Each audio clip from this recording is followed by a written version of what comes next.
I'm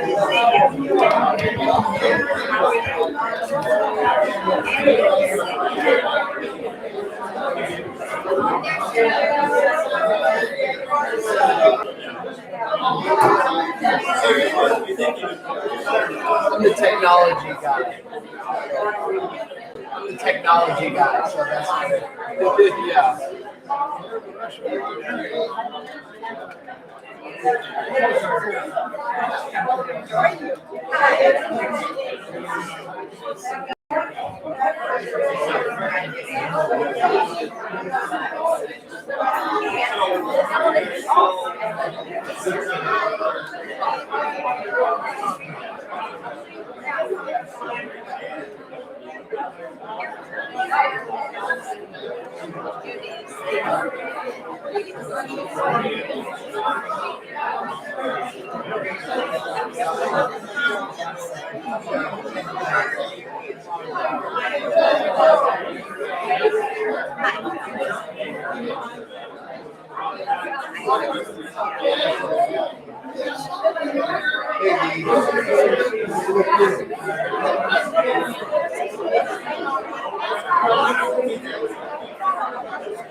I was so hungry. You know what? Hey, Tom. Tom Rodabaugh. Tom Rodabaugh.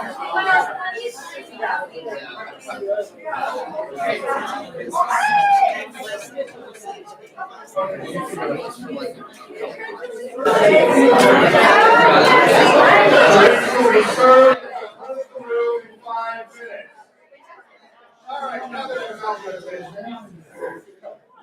everybody needs to find a seat.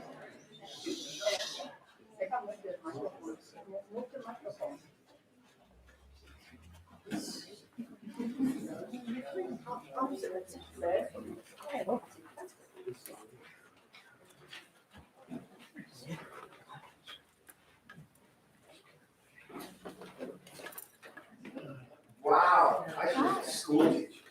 But that would be the extent of my ability. Hi, my name is Scott Rodabaugh. I am the youngest child of Ed Sue. Lovely pictures up here. I hope you all get a chance to see the pictures that Chuck and Tom have put together.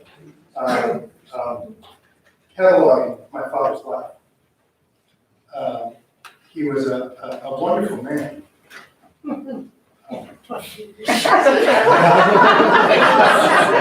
Most of the time,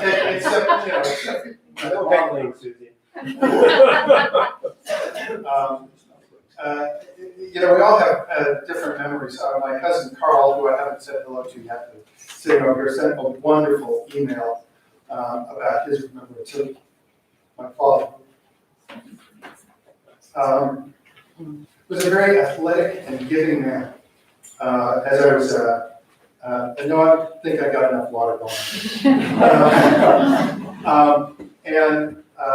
I remember Dad was always including us into the activities that he loved so much, and dragging my poor mother along, who was the best sport about all of it. And it is a testament to him that all of you have shown up here today. And my other brothers are going to speak, and I won't take much more time, other than to say thank you ever so much for everybody showing up. And all of the support you've given Dad throughout the years, my mother and my father, and all the memories that you have shared with our family. To make our, most all of you have been up to the lake, and the lake was more fun when you guys showed up, because our family's, quite frankly, pretty boring. Anyway, I'm going to give the podium over to the next speaker, which I believe is Tom, and who is better than speaking than I am. But anyway, thank you, Tom. I'm Tom Rodabaugh, and you're not. For those people that remember Saturday Night Live. It's been interesting going through some of his files and everything, thinking about what to say, and it came to mind, what would Dad say if he was here? And I made some notes. If Dad was here, he would probably say, "Wow, who are all these people?" He'd probably also say, "How much does this cost?" And then he'd say, "Is there coffee with sweetener?" He'd want to be part of every conversation. He'd really want to be part of every conversation. And the other thing he would do is he would shake each and every one of you by the hand and give a heartfelt thank you. Thank you for being here.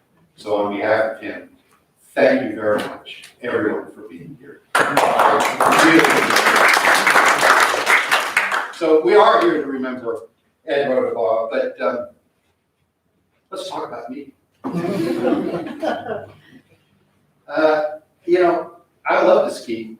Dad taught me that. As a matter of fact, I think Dad taught just about everybody in the room how to ski. He was evangelical about skiing. And I remember the little red skis that the Loudon family all learned on. And Bob Loudon wanted to make a monument of them on the wall, but the cottage walls were always filled with everything else, and so was your house. Carl wrote eloquently about skiing with us, with his dog, a golden retriever. So when the ski went in the water, the retriever did just that, retrieved the ski. And all of those memories about skiing. I love skiing because Dad taught me. Sailing. He bought a sailboat because his friend had a sailboat. He didn't really know how to sail, but he wanted to sail with his friends. And oddly enough, my brothers really couldn't put up with the shouting when we were racing. So I was the one that sailed with him.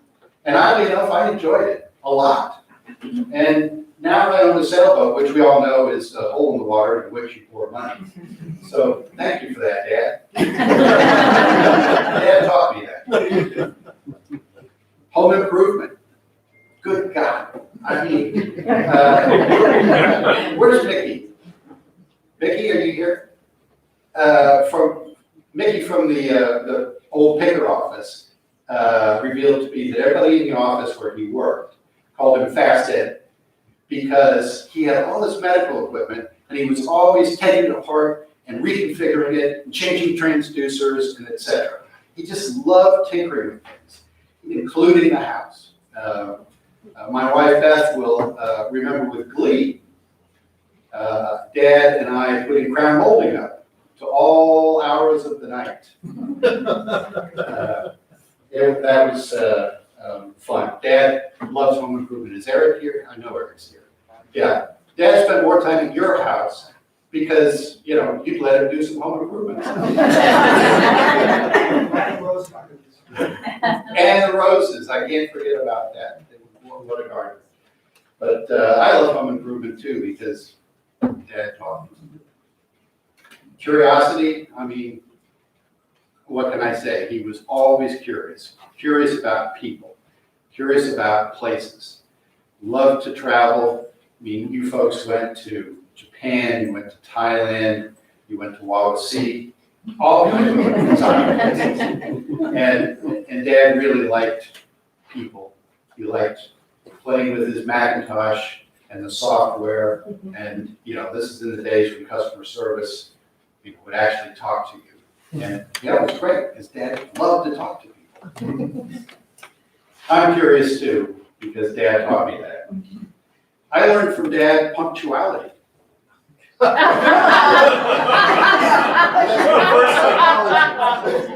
not for lunch. I'll just leave that there. All I have to do to remember Dad is look in the mirror because he taught me these things. I told myself I was going to cry. As long as we remember Dad, his spirit still lives. So thank you all for being here.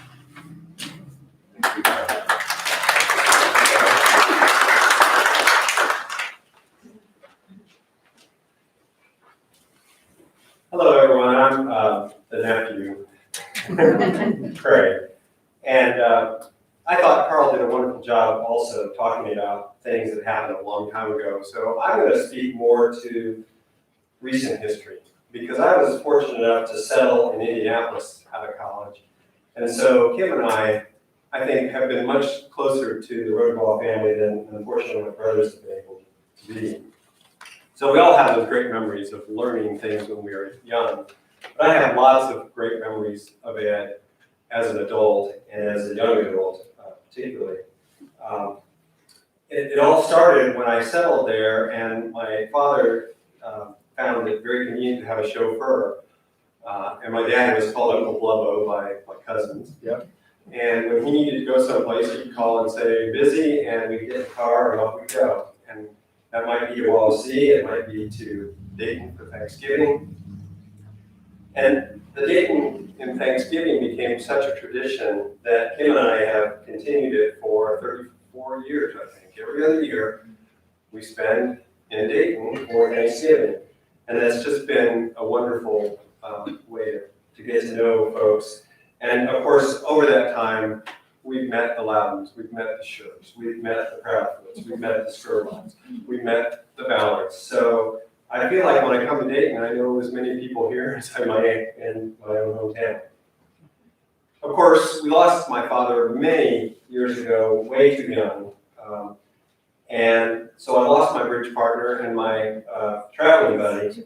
But I didn't really lose the job of chauffeur because then Ed realized, well, you're in Indianapolis and my mother's in Indianapolis, and so why don't you just keep coming to the lake or keep coming to Dayton and you could bring Jessie.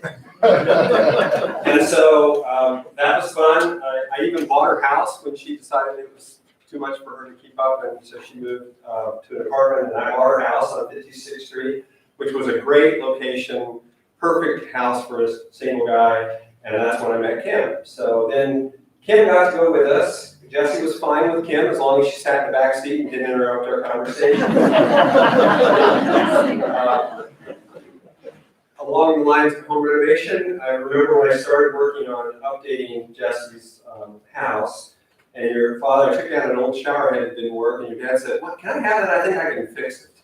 And sure enough, he took it, and you know, "Are you sure that light switch isn't still good? I think I can probably fix it." And yeah, the carpet's 30 years old, but it looks like it's got a couple more years of life left in it. I wouldn't call Ed cheap, but he was definitely thrifty. My favorite story, though, is he wanted the old refrigerator out of that house. He loaded it on a trailer. He took off for Wawasee, and somehow it came off the trailer hitch and bounced down US 31 on the way to Kokomo. And it didn't matter. He put it back on the trailer. It had a few dents that worked for the next decade. So in the late 80s and early 90s, while Chuck was living the good life in California, and Tom was fighting the Gulf Wars, and Scott was making his way on Broadway, Kim and I sort of became Ed and Susie's adopted children. And we would get the opportunity to help them open the cottage every Memorial Day and close it every Labor Day and hang out with them. And we just loved spending time with them. Our friends in Indianapolis have all enjoyed the Wawasee Cottage. They all still talk about it. It was just a special place. One year while we were there and I'd opened up, and Ed wasn't alone, I decided there were too many walnuts in the loft, and it was time for the ceiling to go, Chicago posters and all. And I tore the ceiling out, and so that kind of spurred Ed on to renovating, and he put all new windows in and new walls, and I think made everything much more livable for him. One thing I would say about Ed is he had perfect timing.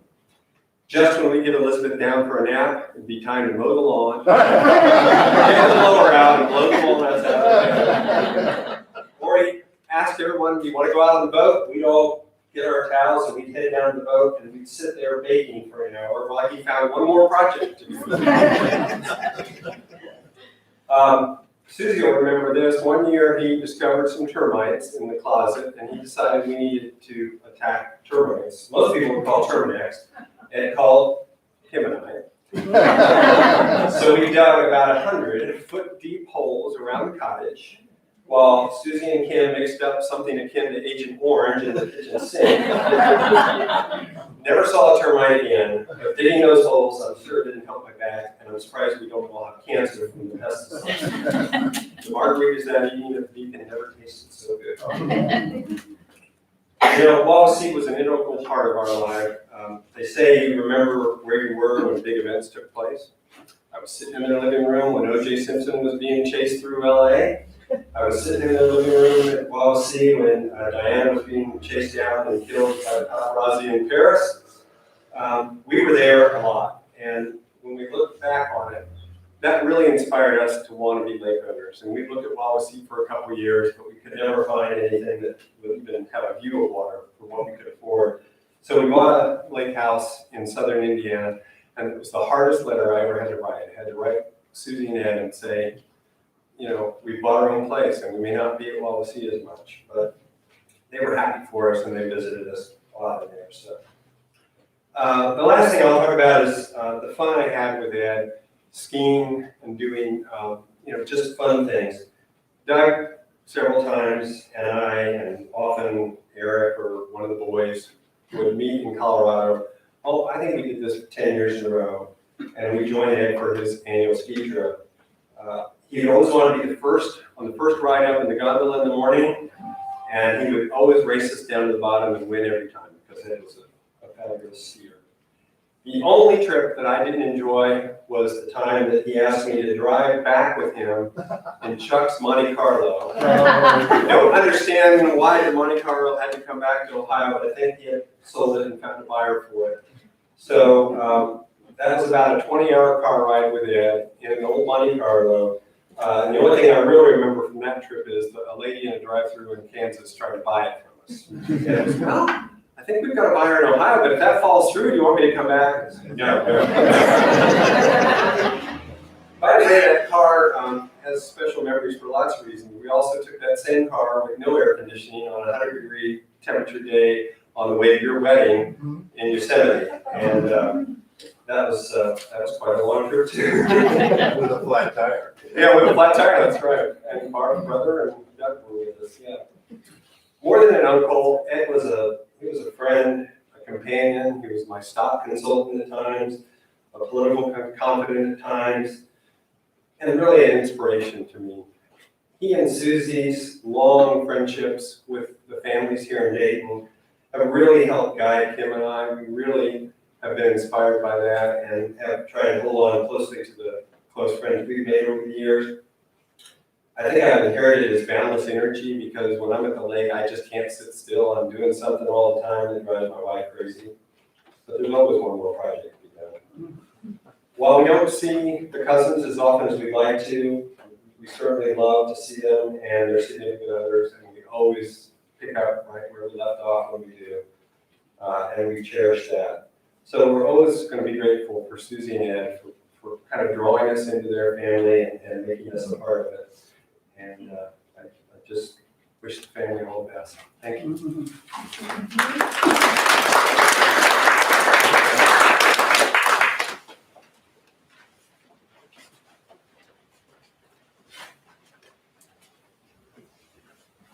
Hi, I'm Judy Cook, and I knew Ed Rodabaugh, called him a friend, for many years and in many different situations. I first met Ed through my BFF Susie, his wife. You did not know Susie long without knowing Ed. My early impressions of Ed never changed. He was a real people person who loved to chat and participate. He was not one to stand on the outside looking in. My recollections remind me that Ed had a general approach to participation. He would introduce himself by asking a few questions, and before the last answer was finished, he'd offer a few suggestions. I shared many years of membership in Oakwood Rotary with Ed, but it was only a fraction of his years as a member. Ed joined Rotary in 1980, almost an original. He attended regularly and made significant contributions. Ed actually started the Oakwood Rotary Historical Collection that now resides at Wright State University. He watched for and collected all kinds of reports, written material, and memorabilia. It was really his idea and personal project. Of course, what Ed is most remembered for is his role as the official Rotary cameraman. He always came to meetings with a camera draped around his neck.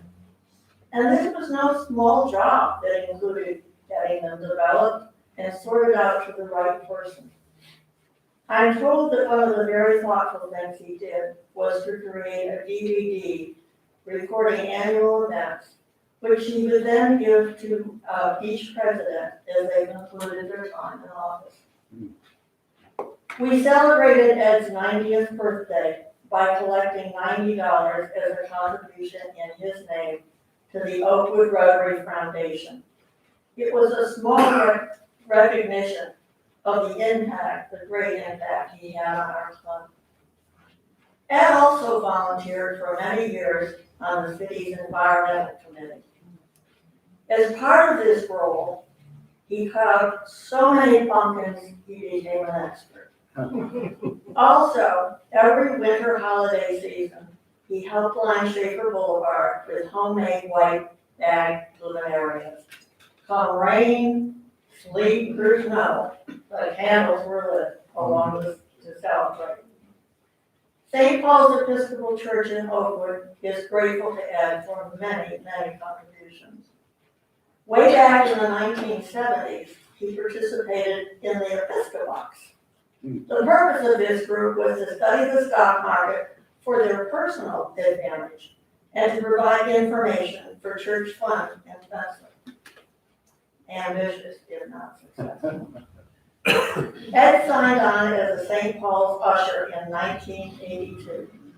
He remained on call in that duty for the rest of his life. He always asked to serve, especially on Christmas Eve. His service on the property committee at St. Paul's extended over 10 years. During that long period, he dutifully monitored and managed the church rental property on Far Hills. This required a lot of skill, a lot of time, and sometimes patience. Ed stayed the course throughout. Perhaps Ed's greatest contribution and accomplishment at St. Paul's was his establishing and leading a group of people who videoed Sunday services for later television showing to homebound church members. Ed regularly delivered the film to the NBC to develop and managed the scheduling of videographers, which sometimes meant Ed doing more than his share. It was personally very important to Ed that the Sunday services be available for homebound parishioners. Ed will be long remembered for the multitude of contributions he made to every group that benefited from his presence. He not only positively added to the purpose of each group that he left, he also left a legacy that others can follow. In that, he will always be with us.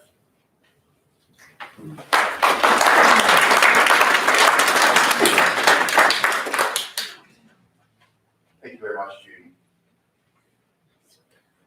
I don't know that I can add anything. I think and the photographs will be coming on right after we, I say a few words, and then the food and drinks that will be served.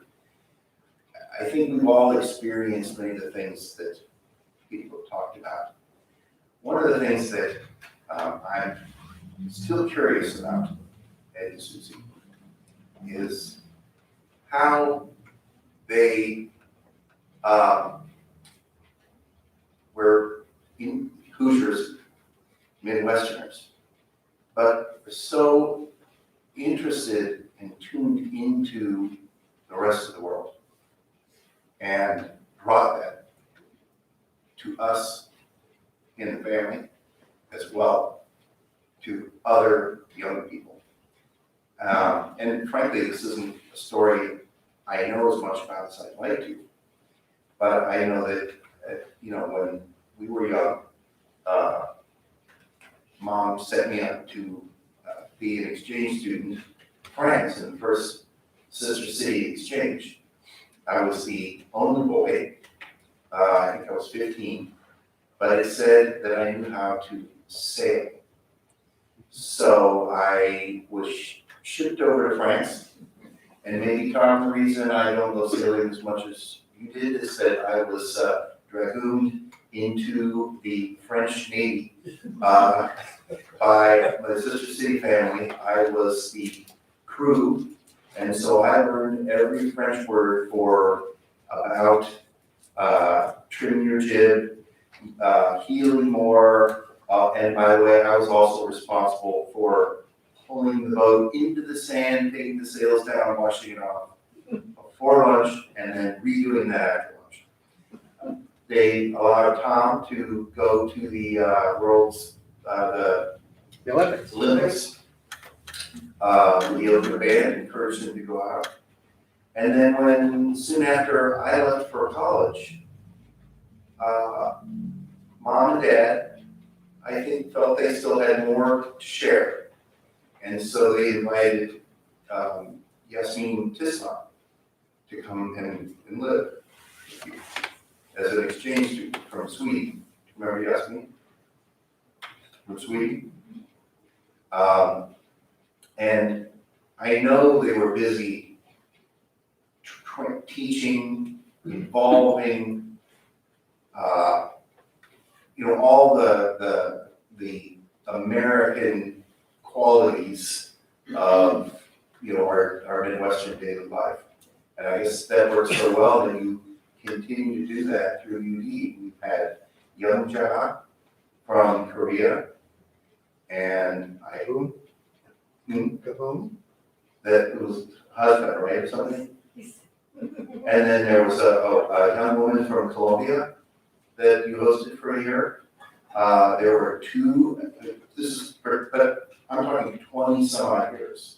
When we moved back, I think they were on their second Miyaki. Masaki. So, I think that I really treasure the training and the generosity that you and Dad have given to us and to share with other people, whether they're your neighbor next door, your neighbor in another country, or a neighbor somewhere else that you have something to help with. So that's really all we had planned as far as an organized memorial service. I know that everybody has terrific memories and relationships, so that's why we've got plenty of time to go back, mix, mingle, have something to eat, have something to drink, and enjoy the community of folks that are recognizing, Ed Susie's, life and celebrating, all their friendships. Thank you all for coming, and I think, Dave, is there something you want me to say, or? I'm just gonna stand everybody up, and you've already said it, there's plenty of food for everybody over So we're doing karaoke now? So, thank you very much for coming, and I look forward to talking to each and every one of you over the next couple hours.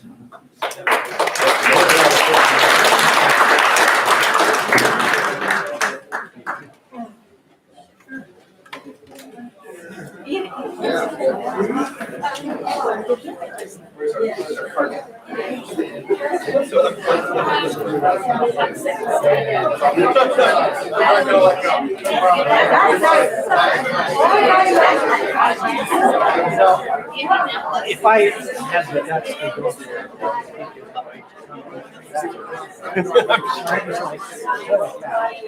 I thought you were.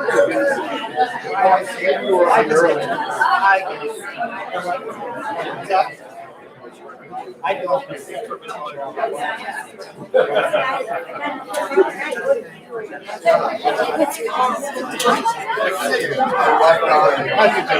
think we can have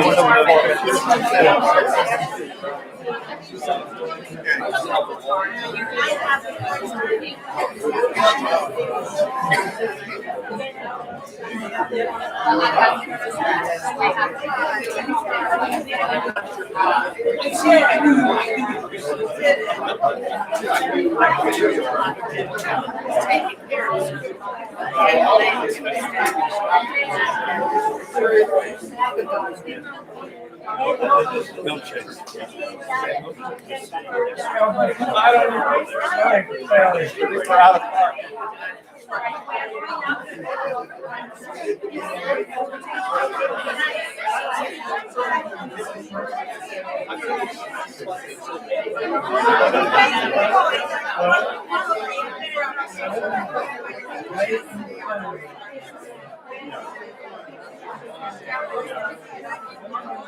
They moved to Grand Hall, then they moved back to, was it?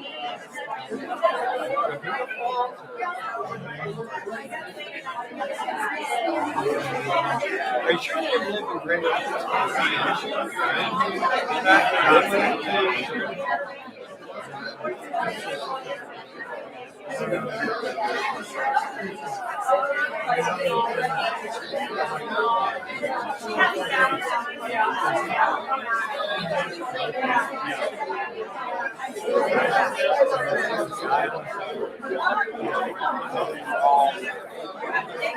Out of college.